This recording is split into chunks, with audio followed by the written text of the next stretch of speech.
সঙ্গে যে বা যারা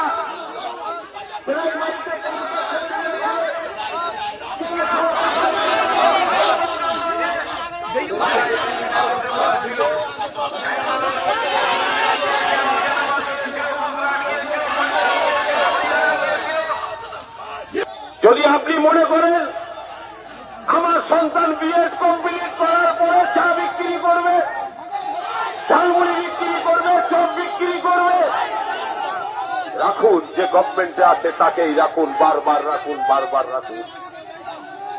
আর যদি মনে করেন না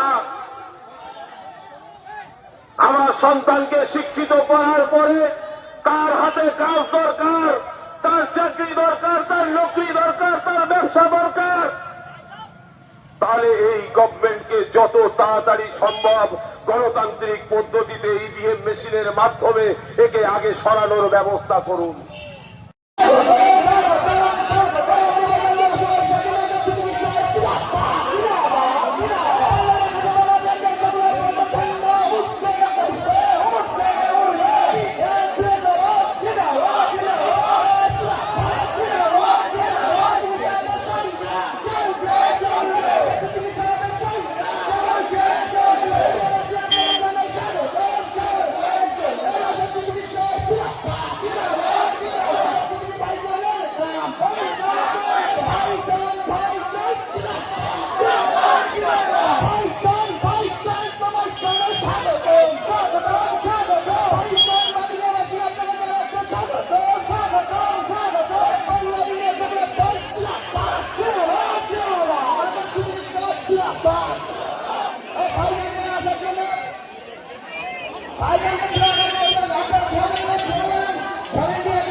বুকে হাত দিয়ে বলুন, একটা সাধারণ মুসলমান মমতা ব্যানার্জির আমলে আপনার কতটা লাভ আছে বলুন?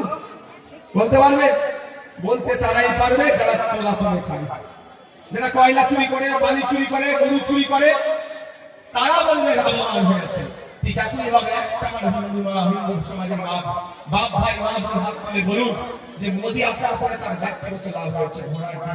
মোদী যে এসেছে হিন্দুকে বাঁচাবার নাম করে, অমিত শাহজির ছেলের 14,000 জন ব্যবসায়ী বৃদ্ধি পেয়ে গেল। আর এখানে মমতা দিদি মুসলমানকে বাঁচাবার নাম করেছে, তার ভাইপো সম্পত্তি রকেটের গতিতে বাড়তে লাগলো। আর আমার পাড়ার করিম চাচার ছেলে আর আমার পাড়ার সরবন কাকার ছেলে একটু খোঁজ নিয়ে দেখুন, উচ্চ শিক্ষায় শিক্ষিত হয়ে মাথায় হাত দিয়ে বসে আছে। কিন্তু ওইদিকে অমিত শাহজির ছেলে আর মমতা ব্যানার্জির ভাইপো দুজনের বিজনেস রকেটের গতিতে বাড়ছে।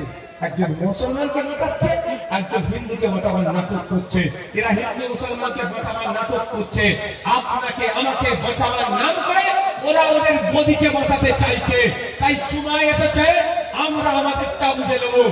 হয়ে যায়নি, জুতো তৈরির ফ্যাক্টরি হয়নি, বা ওটাকে কবরস্থানকে খেলার মাঠে বানিয়ে দেয়নি। এটা শুধুমাত্র নওশাদ সিদ্দিকের মতো দুটো কয়েক মানুষের করা মামলার জন্য। এখনো তোমার বাপের কবরটা ঠিক আছে। কাদেরকে বলবেন এটা? তৃণমূলের নেতাদেরকে বলবেন। আমি দায়িত্ব নিয়ে বলছি, আমাদের মতো গুটি কয়েক মানুষ মামলা করেছিল বলে এখনো পর্যন্ত আপনার পূর্বপুরুষ যে কবরে শুয়ে আছে সেই কবরটাকে দেখতে পাচ্ছেন, অন্যথায় এতদিন সেটাকে